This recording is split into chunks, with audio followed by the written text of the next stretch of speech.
All right. Going live. Then make sure we send that email out.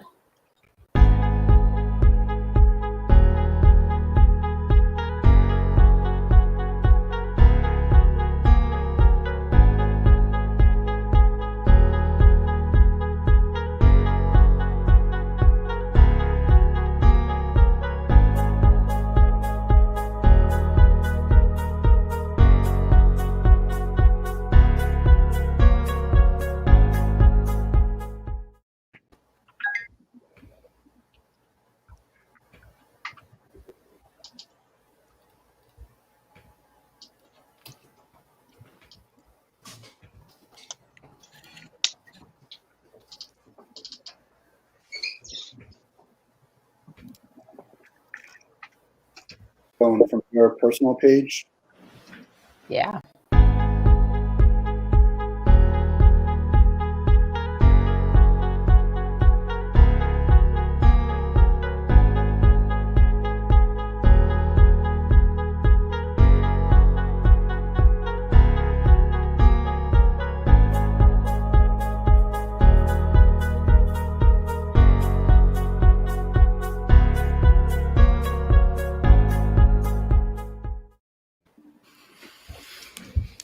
We'll get started in a few minutes. Just sent out the e-blast to get everybody on, but about 2 minutes. Get started. Sound good? Sounds good. That's right.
All right. Well, I want to welcome everyone to Learning LinkedIn.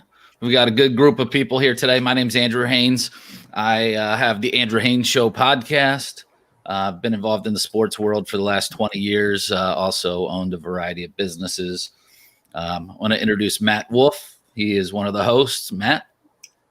Thanks, Andrew. Matt Wolf here, CEO and founder of Ticket Time Machine, commemorative ticket company. Jill and I wanted to create a town hall / webinar to give people some ideas on how to connect better on LinkedIn, use it for a job search if you're looking, and also how to just network better for your career.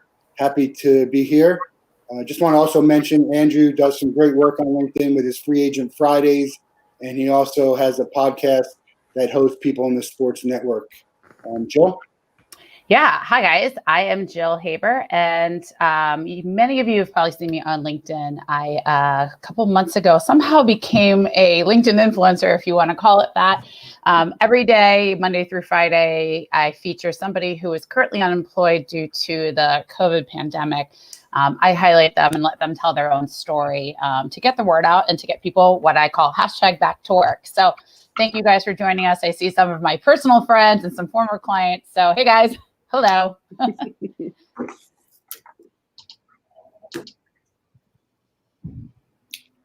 Al? Yeah. Hi, guys. I'm Alastair Cunningham. I'm a freelance business development consultant based in the UK. Probably work with tech startups in the event and travel space. Worked in that space for kind of 6 years. And I'm currently working with an awesome travel tech startup, stage22.com. Check us out. It's just an awesome company to work for. It's been quite a different journey for me. And I really kind of come from going through the mill of trying to find a job in these turbulent times. I actually connected with Matt and Jill, and we kind of pulled together along with everybody else, and Andrew and Shereen, and it's hopefully today will be useful.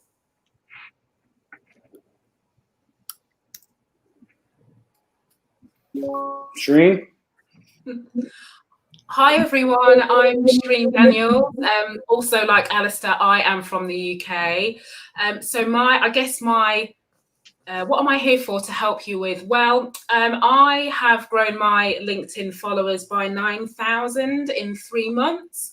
And I run a anti-racism training company and consultancy here in the UK.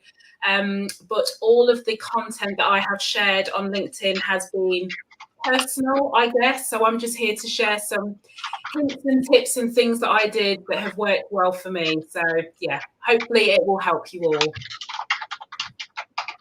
Thanks, Shereen. Mark? Hi, I'm Mark Gress Jr. I live in Philadelphia. Our offices, Prodigy's offices are in central New Jersey, about 45 minutes south of Manhattan. I'm a partner at Prodigy. We're an executive recruiting firm, formerly known as Prodigy Sports. We place executives in senior level positions in the sports and entertainment industries. Beginning of my career, I worked at a direct competitor of Prodigy's and was a senior recruiter there. And in between those two roles, I worked in higher education for 6 years, both as a career counselor and running a career center at a local school in the Philadelphia region. And, I'd say one of the early adopters of LinkedIn some 15 plus years ago when it first came out, when I was at that other search firm. And obviously it's changed quite a bit over the years, and my ability to use that site and learn a lot from that site has grown over that time as well. So nice to be here. Great. Thanks, Mark. Karen? Hey guys, I'm Curran. I am from Chicago, although I'm coming to you live from Michigan today. I specialize in HR and in particular talent development.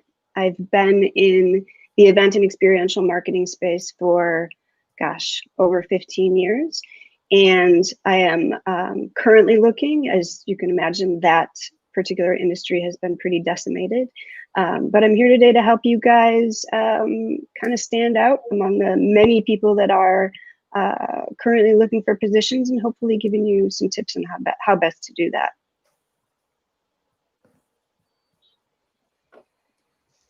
Awesome. Well, thank you guys all for joining, and thank you for everyone who's joined us on the LinkedIn live stream. I think we're going to start off I'm going to kick off by showing you some slides we put together, and I promise not to make this boring, and we won't make this drawn out, and you don't want to feel like you're at a meeting that you didn't sign up for, but give you guys just some tips on how to make sure that you're structuring your profile properly, and things that we've learned from being on LinkedIn and having developed our own audiences. So if you give me a moment, I'm going to share my screen.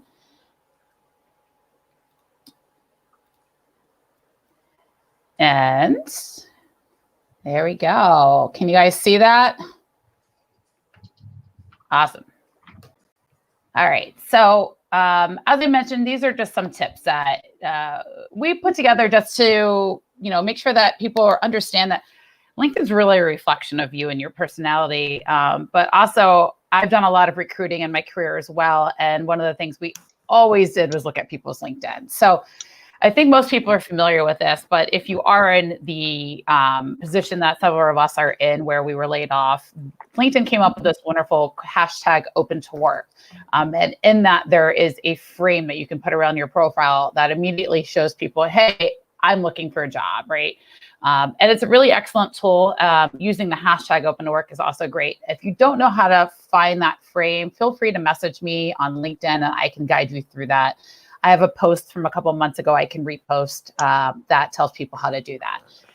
Another thing that we found has been really helpful is creating an impactful cover photo. So I think everyone's familiar with the cover photo that started as a Facebook thing. LinkedIn adopted it a couple years back, and they give you a standard one automatically. But I think that having one that stands out, you'll notice that mine is the we can do it woman with her muscle out.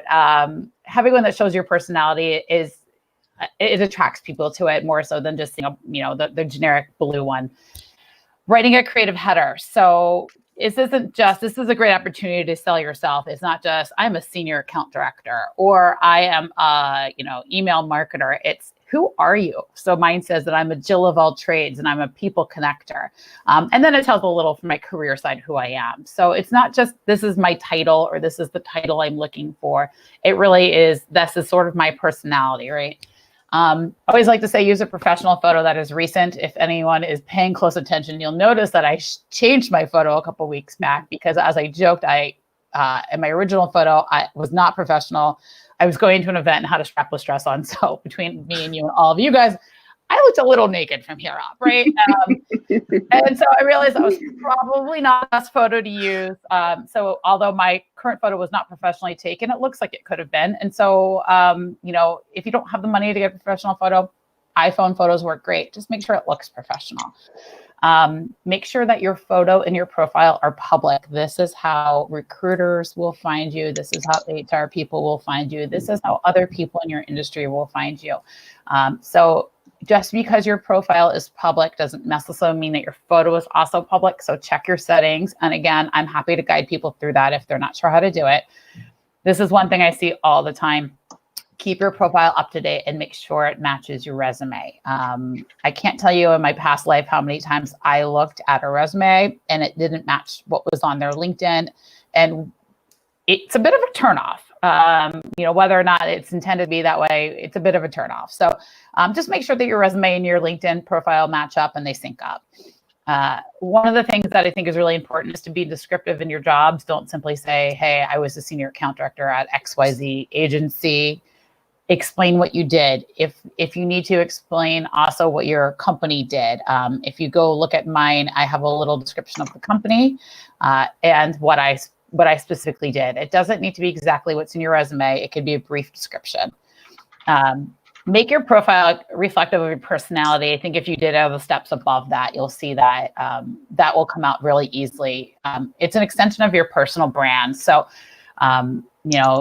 sell yourself. This is a great tool to sell yourself. And then, I always like to tell people to assume that your LinkedIn profile is making the first impression, right? A recruiter or an HR person, somebody can look at your resume, but their first impression of you from, professional standpoint is probably going to be your LinkedIn profile. So, those are some tips. If you take a look at this profile, this is someone I actually just found by Googling LinkedIn profiles.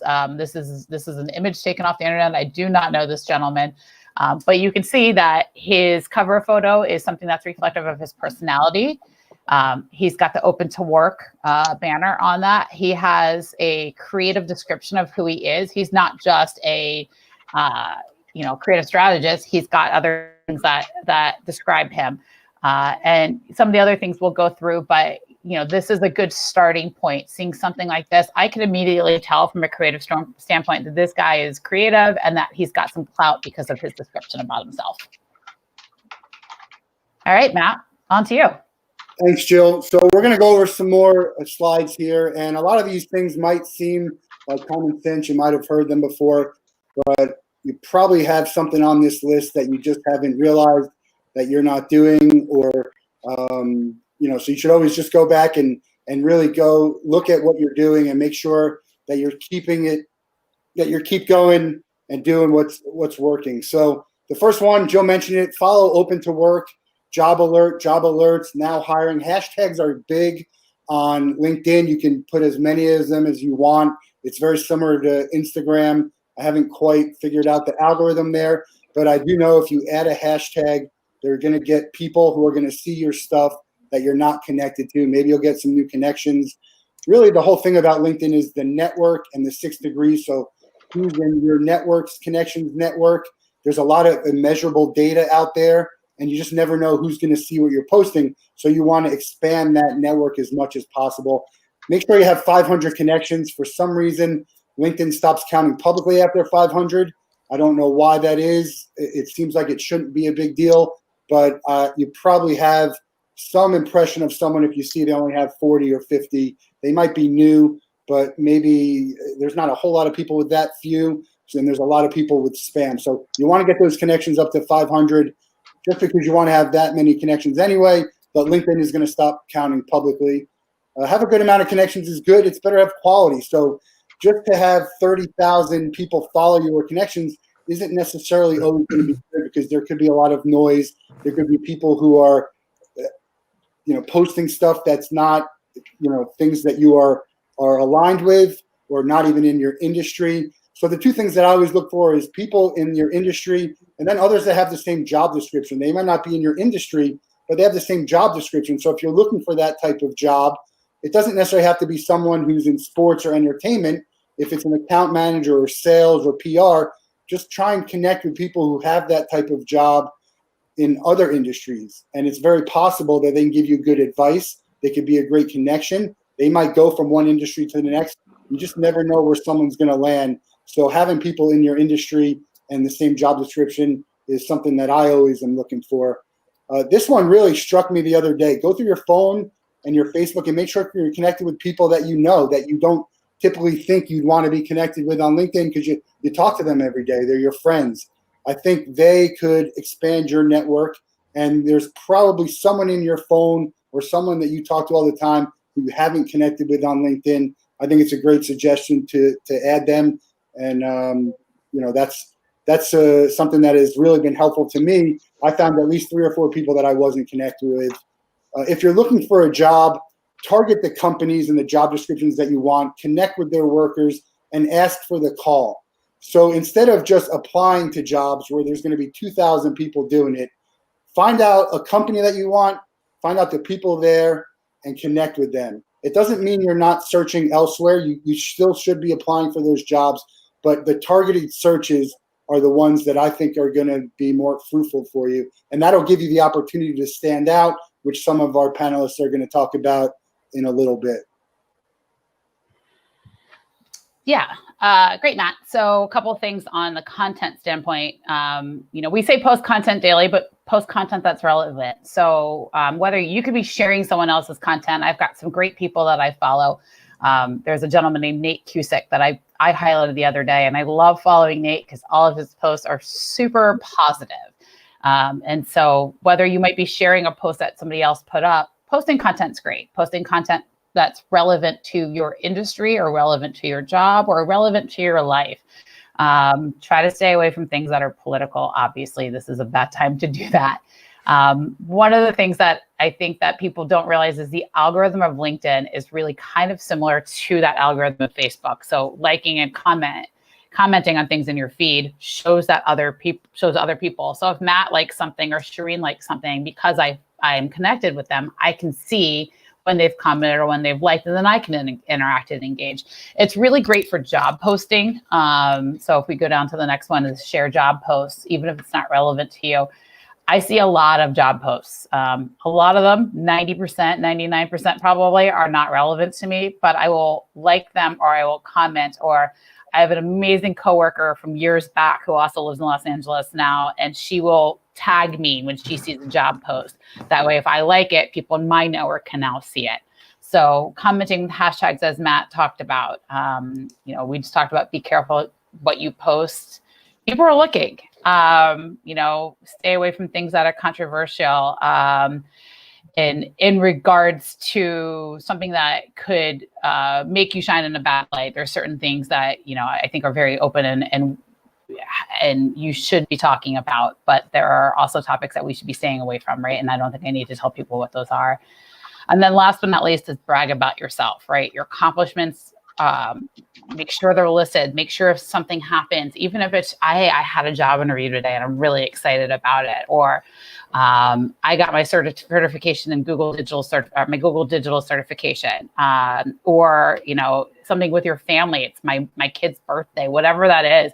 Brag about it. That way other people can like it and other people can see it and other people can engage in it.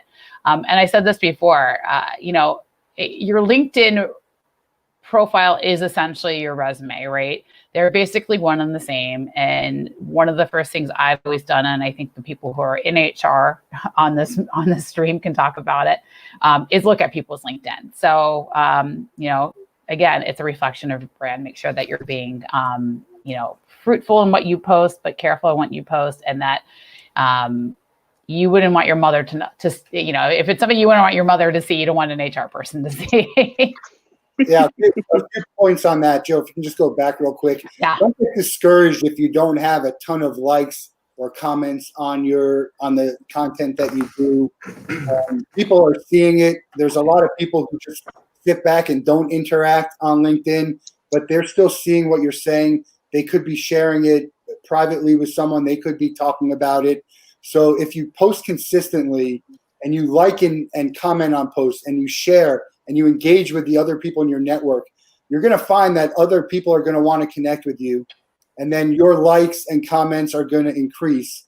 And there's no right or wrong on how much you should post, but do what's comfortable, or maybe sometimes do what's not comfortable for you. Post a little bit more. And can't say brag enough. Everyone out there is competing against everyone else in a way. They're all looking to either enhance their network or to look for that job that you're looking for. And so this is the platform to put it out there, and people will share. People are happy to share the accomplishments that you made. Every time someone just posts something as simple as congrats, their whole network has the opportunity to see that. And like anything in life, one person, one comment, one thing can change your life around completely. So don't dismiss any of that. And I'll give a quick example of that before we, get into the meat and potatoes of this. Is I've been highlighting people for a couple months now, and somebody pointed out that I hadn't highlighted myself. So about 2 weeks ago, I decided, all right, let me highlight myself. I did that. Several people shared it. So thank you if you were one of those people who did that. One of them was a friend of mine from high school. So high school, I haven't been in high school since 1995. It's been a really long time. A friend of mine from high school, and she went to the University of Maryland, and somebody she went to college with saw the post, and I am now working for him. So I bragged, and it got shared, and it worked out great. So one last thing, Jill, sorry to interrupt. I just wanted to point on something that you mentioned that I know we're going to get some opposite views on with regards to what you post. I think it's okay to post anything you want. Certain topics are somewhat taboo and risky, but as long as you own what you're posting, and as long as you're okay with having that out there in the world and having people see it, freedom of speech is not freedom from consequence. You can post whatever you want, but that could get you in hot water. So I wouldn't tell you not to post something if you feel strongly about it, and if you feel strongly that you're on the so-called right side of history, then feel free and go ahead and do it. I know I do that personally and through my Ticket Time Machine. I know Shereen does that. So I think the important thing is just know that people are watching, even if you don't know that they're watching. It's not as much that you're posting it if you own it. So that's the last thing I'll say about that. Great point. And last but not least, our award for the worst LinkedIn profile goes to Conan O'Brien. So you can see here that, Conan probably wins in the most connections on LinkedIn, because I certainly think he's got upwards of, I think you're going to have 30,000. I think he probably has that. But Conan put himself on LinkedIn a couple years ago, and he obviously doesn't use it for networking. I think we all know that. But the things that we all said is, if you look at his cover photo, it's the generic one. His profile pic is great. But it doesn't, there's no highlight. There's no, hey, this is what Conan is or what Conan does. He only lists his jobs. He doesn't have any description. So congratulations, Conan. And last but not least, we'll post this for everybody. But if you do want to connect with us, this is how to do so. So great. So I know I see we have some questions in the comments section. We're going to try and get to those, and we should have plenty of time for that. But we have the panelists on here, and we're going to ask them some questions and get some more information from their point of view. It's a very diverse group and a lot of different industries and people looking for work. So we'll start here with Mark. Mark, how has the recruiting world changed since the COVID layoffs and furloughs have started? And what are some of the things that you're seeing that you recommend people don't do? Sure. Hiring, it's not going to come back overnight, right? With our industry, sports entertainment, clearly it's one of many industries that are experiencing layoffs and furloughs. We have both past tense going back to March and April, and it'll continue for a while. But with the fact that hiring isn't coming back overnight, there's a supply and demand issue, right? So there's a ton of candidates with very few jobs, particularly on LinkedIn. So recruiters in all industries, and I have friends in other industries that recruit. Some are rebounding quicker and better than others, and others are still experiencing what we are, which is recruiters are overwhelmed with candidates right now, with active job seekers connecting with them, sending them private messages on LinkedIn, and there's no place to put them, right? So we're in a little bit of a tough spot, but I guess a few things on that. Don't be surprised or offended if recruiters reply to your LinkedIn messages in a concise way or in a way that we don't have a job immediately upon accepting your request to connect. We're still going to do that, right? We still want to be able to build our network and relationships for when things do get back. I still think there's value for active job seekers to connect with recruiters right now. HR professionals, talent acquisition leaders, build relationships with them now so that when hiring does come back, and it will come back, it'll be fast and furious, right? So you're not going to be behind the 8 ball and starting from scratch, connecting with people like myself or other recruiters when you had months, whether it be 3, 6 months, whatever it might have been during the pandemic, to be connecting with people during that time and building relationships. So what do? You stay in touch with them regularly on LinkedIn, you share their posts, you like their posts, you comment on them. Maybe you offer referrals or recommendations for roles they're recruiting for if you're not a fit for them. But I think a few things, Matt, you might have mentioned this too. If you see jobs posted on LinkedIn, apply first. And then try to find a hiring manager, or try to find an HR person. If you see a job posted elsewhere, not on LinkedIn, apply first, but then come back to LinkedIn and try to find a potential point person or HR contact, right? So being aggressive, being proactive, not just, again, throwing things against the wall, which is a post and pray method, right? Which is just, I'm going to apply and click apply on a bunch of jobs on LinkedIn without taking a second step. Your other question, I know you have questions for the other panels, but your other question was, what are we seeing that people should avoid doing or should not do? I think I've seen this. Members of our team at Prodigy have seen this and heard it through LinkedIn and other networking, resources, phone call, text message, email, whatever they're doing to connect with us.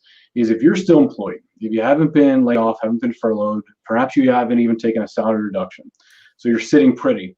Maybe this is the time to just, in a very cautious way, make sure your messaging to recruiters and HR people and talent acquisition people is right, because you have to know your audience, know the situation, read the crowd a little bit. What I mean by that is this isn't the time to be looking for the next big role, the next biggest title, more money when you know what else is going on in the economy, in the world's economy right now. So that's part one. The other thing to avoid on LinkedIn, which I guess is also a must do. So we have all the furlough layoffs. I need a second email. I need a home email address. I need a second cell phone number, home phone number, because if all I have on LinkedIn through a connection with you is a work email and a work phone number, that serves me no good right now if you don't work there anymore. So I think make sure that you have those set up. And by the way, the profile picture, Jill, reminded me of this. No profile pictures on LinkedIn wearing a mask. Okay, we walk away with nothing else today. No mask pictures on LinkedIn. Yeah, great advice, Mark. I had to write this down. LinkedIn posted the other day, those who apply within 10 minutes of a job's posting hear back 4 times more frequently. That's from LinkedIn. Yeah. So follow the hashtags, set yourself up for a job alert, follow companies on here. If you can get in there, that's a huge advantage to hearing back. I know, and Karen can talk about this more, and Mark, sometimes they'll gather 200 resumes, and sometimes, they'll just really take the first ones that they see because they think they have enough. And once you have enough, you're not going to be able to interview 100 people, so you have to make that choice. So that's just something on LinkedIn that I saw. One last question for Mark. You mentioned don't just apply to anything, but there is some advantage to getting your name in the system and getting someone's attention. So how do you toe the line between that? Yeah, I guess, and where that comes, where that comes from, I guess I have 2 thoughts on it, and I'll be very brief. Is especially if it's at the same company. I'm not even saying the same search firm like ours. If there's the same organization, or if it is the same search firm, and let's say it's a more global search firm, more boutique. But if you're applying to multiple jobs within that same company, or multiple jobs within that same search firm recruiting agency, that's just not seen of always as a great thing. Although, yes, you're staying front of mind. We don't want to receive an application for 5 different positions that are very different, right? Because that candidate clearly is just clicking through apply. I guess the other part of what I meant, I wasn't abundantly clear about what I meant.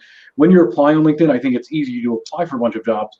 But my point is, don't just leave it there, right? Post and pray is literally, I'm just going to post my resume and pray. We'll post, pray, but then maybe contact the people or the hiring managers. Like there should be a second or a third step.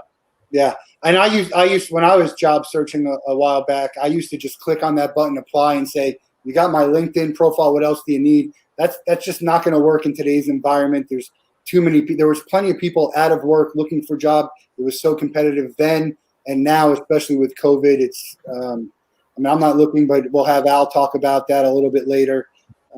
So thanks, Mark, for the information. Now we're going to go to Shereen. Shereen, like myself, owns her own company. Her brand is her company, and she's going to here to talk about how can you use LinkedIn to build your personal brand and I guess your company brand if that's one and the same. Yeah, just a couple of things. My background is actually HR, so I've worked in HR for 17 years and have run and managed and led recruitment teams. So I just want to pounce on some things. I'm going to list some things off really quickly because I think it will help. Jill at the very beginning said about looking up companies that you really want to work for. If you can spend time and make a list of 50 to 100 companies that you would love to work for, think of it like a project, right? And then go and look them up on LinkedIn, but don't immediately go and connect with them. Go and follow them. Because when you follow those companies, all of the posts, they come into your feed. And then you can see which of the employees from those companies are engaging with the company posts, and you can go and follow them. So if you do that for like maybe a week or 2 weeks, what you can then start to do is you then start commenting on some of the employees' posts who work for the companies that you followed because they're the companies that you really want to work for. And that's how you start to appear on their radar, because as a recruiter or as a HR person, you end up going, I've got all these CVs and all these resumes and applications to look forward. But hold on, didn't somebody just comment on one of my posts? And I think they have the background as like what I'm looking for. And that's how you start to just tweak their curiosity, and sometimes they will just reach out to you directly. So if you have the time, I would say do that as just a one-off exercise. Spend a couple of days, just blitz it and go and follow some people, and then you can see the type of content that they're sharing, the type of comments that they're making, and then you can go back and do the same thing in your way that's connected to like what you want to do. So in terms of the brand piece, I guess there's probably two parts of this. One is about the content of the job that you want to do. So you can do one of two things. You either want to position yourself as the person who is knowledgeable about the field that you want to go in. And so therefore, some of the things that you will post and talk about will be demonstrating and that you know your stuff, right? So if somebody's going to hire you, they will look at your content and they will say, well, if I'm looking for a data analyst, I'm just using as an example, right? And Josie posts different things about data analytics, that is a connection for me, even before I've even seen Josie's resume or I've looked at her profile.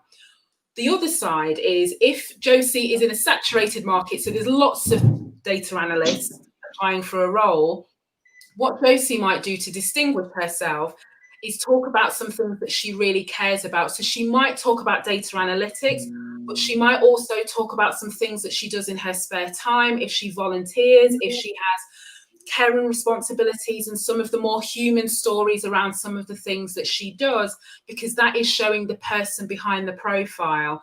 And I know for myself and for my team, and I've worked for lots of UK and international companies, depending on the type of company that you want to work for. And I think somebody asked the question about, if I've been off for 12 years with caring responsibilities, if we get a sense of who you are, to some extent, what you've done in terms of like the detail in your resume is probably not as important, because we just get a sense of who you are and we're like interested. Because I think we're moving away from just people having bullet points on their resume, and employers definitely want to see more of who you are. And LinkedIn is a great place to talk about what you care about, bearing in mind all the things that Matt said earlier. Yeah, so Shereen, just to add on that, there's been some really great posts on LinkedIn with that topic. And it basically says, just own it. Like, if it's nobody's business why you have a 2-year gap. Maybe you were caring for your family. Maybe you had an illness. Maybe you just needed to take a break mentally. Everything else on your resume is really what they should be looking at. Am I qualified for the job? It's just something that you shouldn't shy away from. And I know I did that in the past. You'd fudge the date of your numbers so it would all match up. I think now you don't have to do that. I think people understand that it's what's going out there. So I just wanted to point that out. Yeah. And I just have one more thing just to say in terms of because people always say how did I manage to just get so many people interested in what I did so quickly in terms of like time, right? And I think one of the things that Jill mentioned at the beginning is I did consistent content, and I did video every day. Like I think it's like my 100th video next week. So I did video every single day consecutively, bar when I had 2 weeks off. And what I would say is play around with the type of content that you share in the posts, because if you only post what I call like typed like captions and posts or reshare articles, you're competing with lots of people who do the same thing. Whereas for me, when I was doing video, no one was talking about anti-racism on video. Everybody was hiding behind, like, I call them Twitter fingers, you know, everyone's like, so what happens is, irrespective of whether you agree or don't agree, it wasn't about that. But when you start doing video, you're in the top 5% of how people act on LinkedIn. So you already stand out. And I'm just using video as an example. There's probably other things that you could do. But if you're confident or you're willing to push yourself out of your comfort zone, doing video and think about committing to it a couple of times a week, just talking about either what you care about or either some things connected with your profession, or taking an article that's linked to your profession and giving your views on that article on video, I promise you, you will stand out against everybody else, and people will pay attention to that, because it does take guts to do that. And so therefore, if you've practiced and you've got confident in terms of showing up, is that you then start to elevate above everybody else who's still only posting captions and only sharing articles. So it's not for the faint-hearted, but I genuinely believe that the rewards will pay off, because you then start to have people coming to you rather than you having to knock on their door. Great. Thanks, Shereen. Yeah. Let's go to Al now. Al, how's this job search compared to your previous searches with having the situation with the pandemic? And on the flip side, we're always hearing some things that the people searching shouldn't do. But tell us some of the things that you think companies and recruiters are doing that you wish maybe they wouldn't, or how they can help job seekers perform better job searches. Yeah, sure. Thanks, Matt. I mean, look, the reality is, certainly from a UK perspective, it is a tough place to be, looking for a job right now. I think, it's not just COVID, but, bear in mind that, we are still going through Brexit as well. So potentially for a lot of people in the UK, it's a very long period of time when potentially they could have been looking and applying for roles. It's tough. The harsh reality is that there aren't lots and lots of jobs out there. That's well, in traditional kind of formats, whether it's job boards or Monster.com or whatever. There are jobs, but there's a lot of jobs which aren't, necessarily advertised in the traditional forms. You've got to give yourself the best opportunity, and you really have to work LinkedIn. I've really been working LinkedIn for quite some time now, and very similar to Jill, I actually connected with somebody who I had a genuine interest in what they were saying, what they were doing, and the company ultimately they were working for. I liked a few comments, I liked a few posts, just being real genuine, and oddly enough, it's actually landed me in the position that I am today with Stay 22. In talking about how has it compared to previous searches, I've actually kind of been fortunate enough for the last kind of 15 years, despite working for kind of 6 different companies along in those years, haven't really had to do a traditional job search as I have had to recently. I've always been in a position where I've known somebody, or I've always kind of networked pretty well, even prior to kind of LinkedIn days. It is tough, as I say, but LinkedIn is such a good resource, and I can't stress that enough. Connect with the companies that you genuinely see yourself working for, or you really like what they do, and get involved, get under the skin of it, like their comments, engage with these people and reach out. There's so many wonderful people out there on LinkedIn which will help you for free. They will give you their hand. Me and everybody else on this panel will do the same. We're all here to help you go through this process. And I promise you, just, put your hand up and say you need some help and support, and, we've somebody will have your back. You got to ask for help. I mean, people are so afraid to ask for help. And it's a great point, Al. There's so many people out there on LinkedIn and just in general who want to help. But this moment, there's people who generally would never be that way, who are that way right now. And it's been that way for months. And that's why LinkedIn has been so great. It'll continue to be that way. You'll always find people who do that.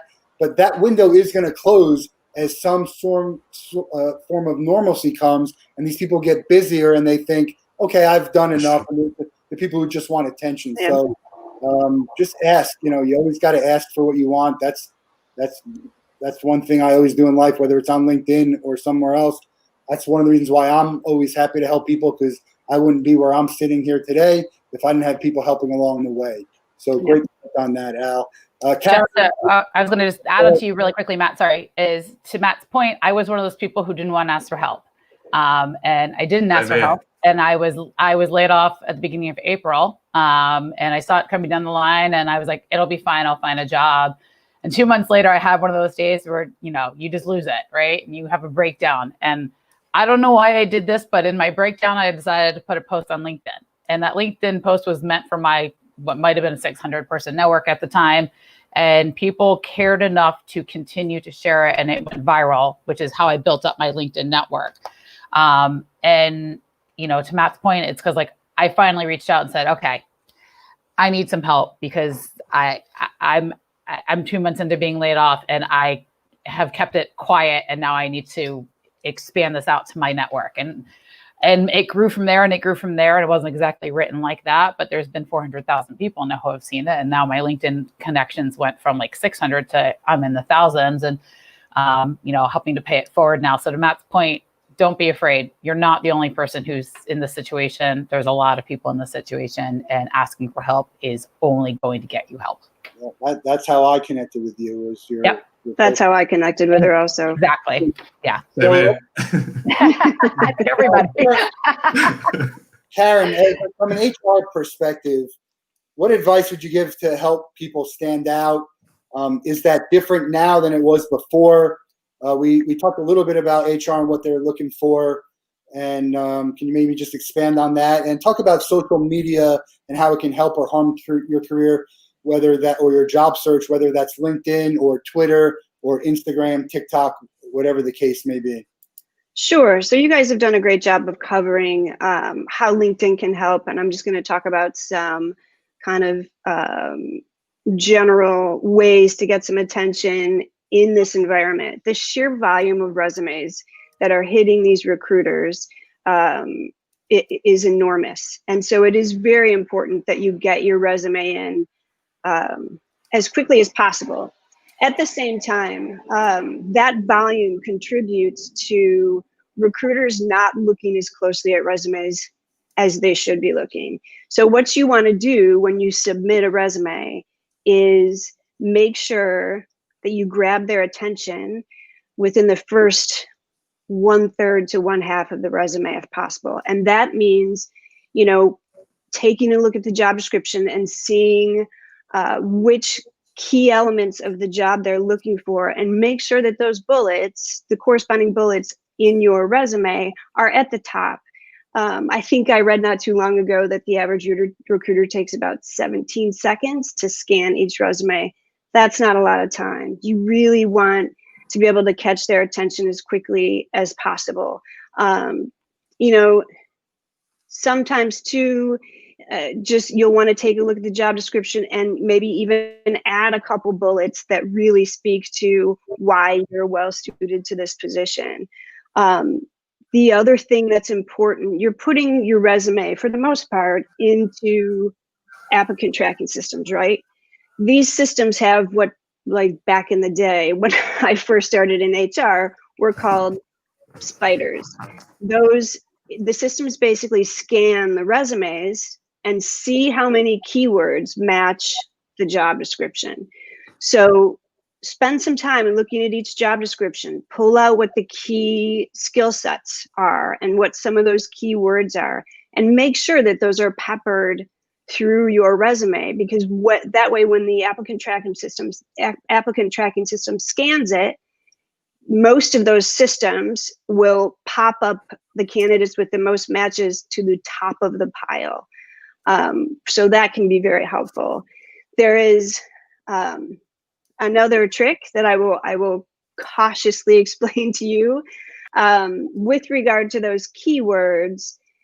If they are not already in your resume, you can leave 1 or 2 lines empty at the bottom of your resume and just enter those keywords one after another, no commas necessary, and then flip the font to white, and the system will pick up those keywords, but the recruiter won't be able to see it at all. So the system will scan your resume as having many matches, and that could sort of help boost you to the top of the standard. So try that. That is a great trick. What's up? Oh, not all recruiters, Mark. I'm sure you're spectacular at what you do. But you know, some of them would have this huge volume, to Matt's position earlier, have this huge volume of resumes. And, you know, with my recruiter hat on, I'm going to go to the first 50 and pull out who's good. And then the next 50, if I can't find any, and pull out who's good. So you have to be quick, but you also want to make sure that they see what, you know, what they're looking for in that top half to top 1/3 of the resume. So that's a good trick to do it. Now, I mentioned that hesitantly because what you don't want to do is put keywords in there that don't apply to you, right? Don't, by all means, never, ever, ever say that you have a skill set that you don't have, because you're just wasting their time and yours, and it just doesn't look good, right? So that is, you know, there are some tips with regard to sort of getting your resume to the top of the pile whenever possible. Social media, it's a lot like LinkedIn, right? You want to give a sense of who you are without turning anybody off. And the easiest way to do that is to Google yourself, see what comes up. If things come up that you know, you might cause somebody to sort of shy away from you, take those things out. About 50% of hiring managers now look at people's social media. So it's important that it be sort of as clean as possible. And of that 50%, by the way, 1 and 3 are 86th because of what was found on social media. So Google yourself. Karen, they're looking for. We have a comment here: PDF or Word? Which does ATS read better? Back to your last. That is a great question. I think that they equally, because all the systems, it makes no difference. To Shereen's point, it makes no difference. All the systems just pick up the words. They don't even care what, you know, format it's in. You're going to want to hide and delete anything that, you know, to Jill's point earlier, you wouldn't want your mom to see. Politics is not a good idea these days. Give yourself as much chance as possible. Follow companies that you're interested in. Follow industries that you're interested in. It shows that you're staying up to date on trends. Unfollow, even if it's just temporarily, things that might, you know, be used potentially against you in any way, shape, or form. Just like LinkedIn, think of yourself as a brand. What do you want yourself as a brand to convey in terms of what you know, who you are, how well you'd be suited to their culture? Those are the things that you want to highlight in your social media profiles, and just sort of, at least for now, you know, lock down the stuff that you don't want anybody else to see. Make sure that they're marked as private. Great. Thanks, Karen. So we have about 13 minutes left. We're going to try and go through some Q&A in the comments. Go through them quickly, and then we'll give some final words from the panel.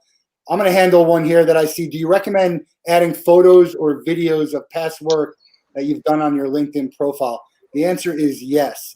LinkedIn is almost like your portfolio. And don't worry about when you did it. Don't worry about posting it today. Who's going to see it? If you scroll down, there's a difference between top and recent.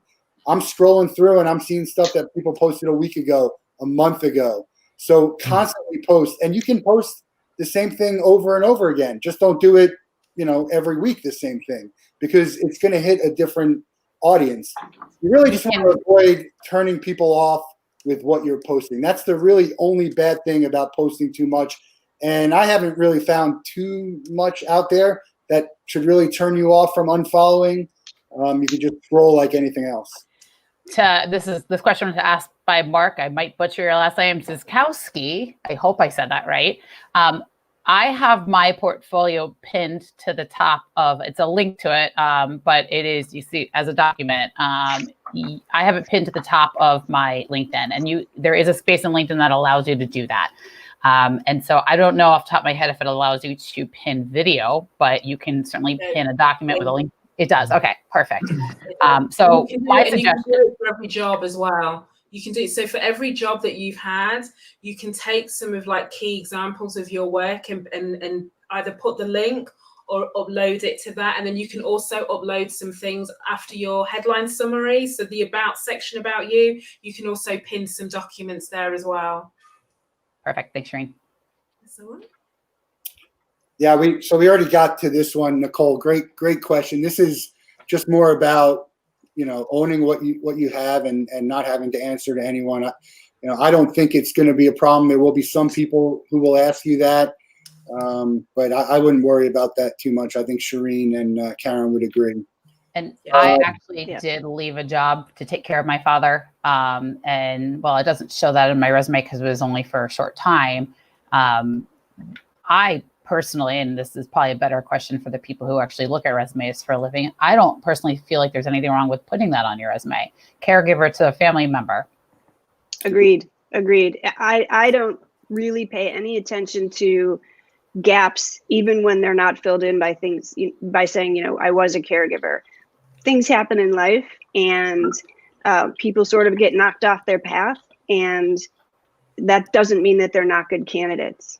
It actually says to me a lot about, with regard to what you were saying, Jill, if you put caregiver on there, that says a lot to me about the type of person you are. Kind of the kind of person I'd like to work with. Really tough job.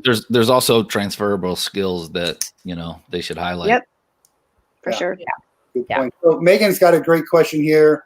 Does connecting with hiring managers on LinkedIn for a job you applied for become taboo? I know that Mark and Karen had touched on this, and Shereen as well. So some comments on that. Fire away. I think the reason is, the people on the other end of that can just hit decline or not accept, and you move on, right? I don't know. Personally, I haven't heard of an industry saying, "Oh, that's taboo. You shouldn't do that." Actually, there's another don't. I didn't even mention during the question that I was asked earlier.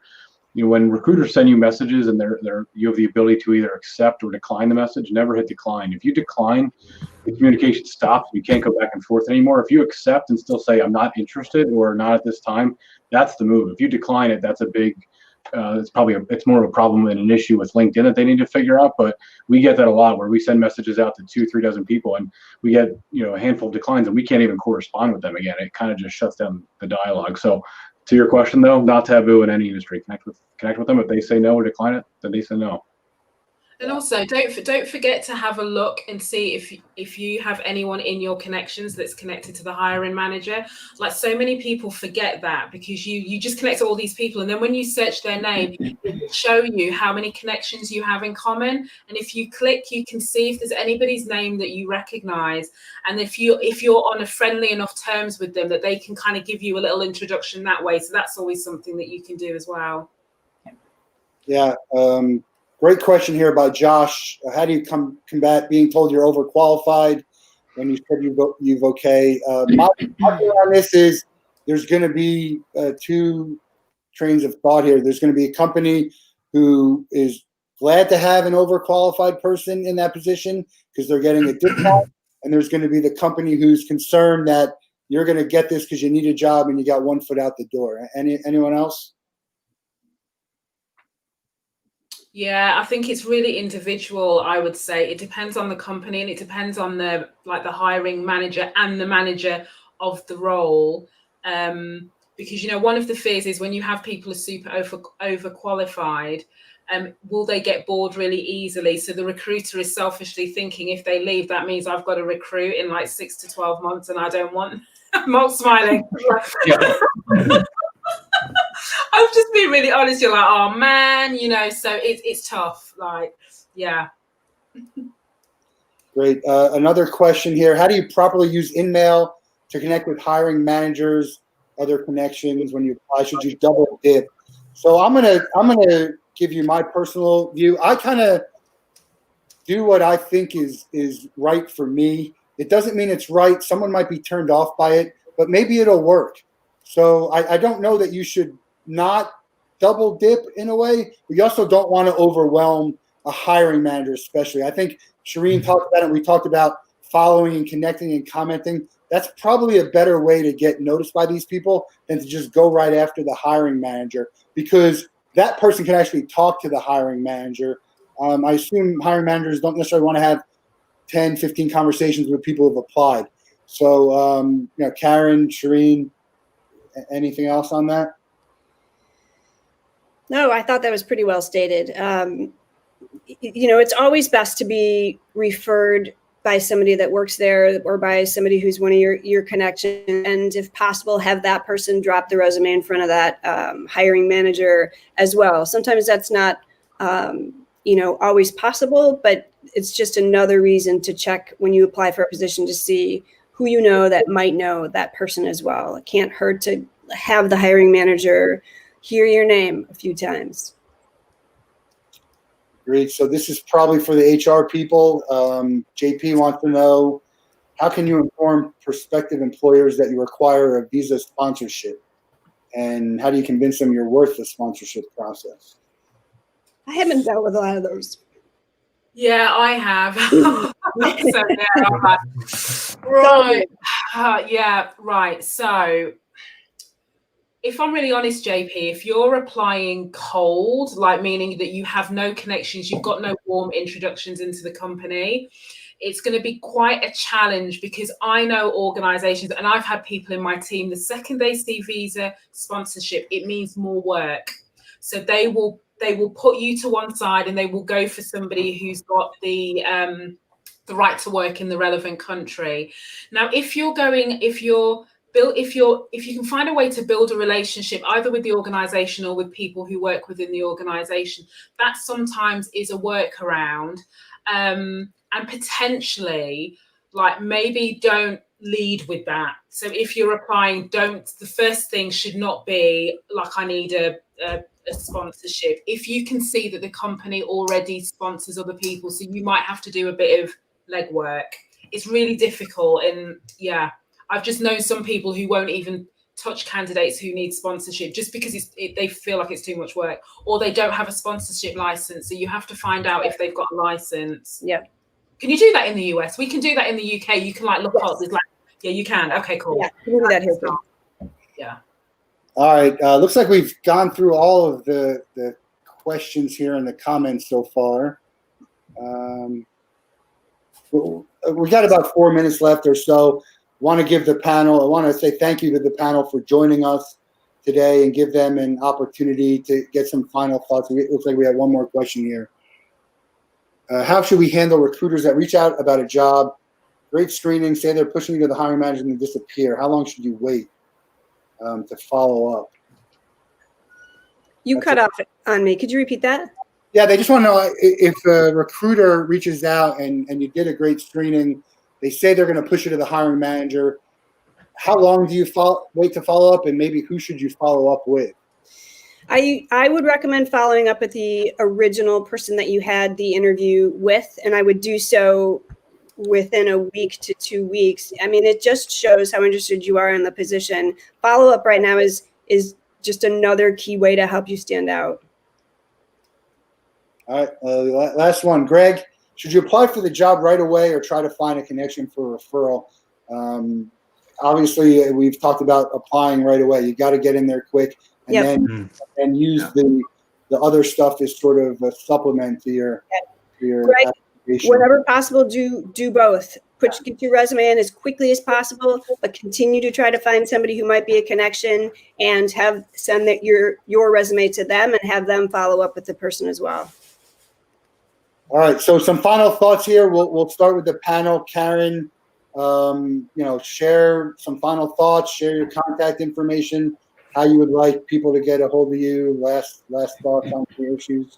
Sure. So, really, my final thought is hang in there. This is a really tough environment. It is easy, I think, for people to start feeling down on themselves after being out of work for what seems like an extended period of time. Show yourself some grace. This is kind of an unprecedented situation, and just keep plugging away. And on the days that you just can't do it, take a step back, take a mental health break, try to come in with a fresh attitude. I can be reached through my profile. I'm one of those people who likes looking at resumes just to try to make them better. So I'm happy to scan through resumes or answer any questions you might have. I saw that there were some questions about what are some of the examples of the top keywords. I'm going to email those to Matt and the rest of the team, and breathe, hang in there. Great. Al? Yeah, I think really, just kind of mirror a lot of, what Karen said, it's tough. You've just got to keep going. But that's not to say that you should spend like 8 hours looking for a job every day. And, when the pressure is on, you very, very quickly, work yourself into not a great, mental state. I think it's important to take breaks and to kind of document what you're doing and look at what your successes are. But just keep putting one foot in front of the other, connect, engage, and ask for help. Great. Thanks, Al. Mark? Something tangible. Download the LinkedIn app on your phone. Get on there more than, I think the stat I saw was the average user spends 17 minutes on LinkedIn per month. I think I spend 17 minutes out of 18 minutes, on LinkedIn. Yeah, me too. That's crazy to me. I think it's got to be one of the mediums you choose to use, and it shouldn't be the only tool. I think there's a misconception, right? LinkedIn's a networking tool; it's not a job searching tool, but you should use it for both, avenues. Connect with me, like Karen said, on LinkedIn. I'm on Twitter as well at Mark Gress Jr. or go to prodigysearch.net. Thank you. Great. Shereen? I would say connect with people and just be human. So send human connection messages, say hi, use their name. If there's something that you've seen in their profile that you can mention just as a one line, just to make sure that they say yes to your connection request, do that. Follow anybody who is in your industry or is the company that you want to work for. Engage with them, and then also don't underestimate the opportunity that is out there if you want to stand out, and just take yourself out of your comfort zone. Be yourself, or show your industry knowledge, show what you can bring in a really human way, and you will stand out very quickly. So don't be disheartened, keep going, and if you are known for putting out consistent, regular content, you will be rewarded when recruiters start looking at you, and you will see them looking at your profile. So consistency is key. So you've got to be ready to do the work. Yeah. Thanks, Shereen. Andrew, some last thoughts, and maybe talk a little bit about your podcast and your Free Agent Fridays.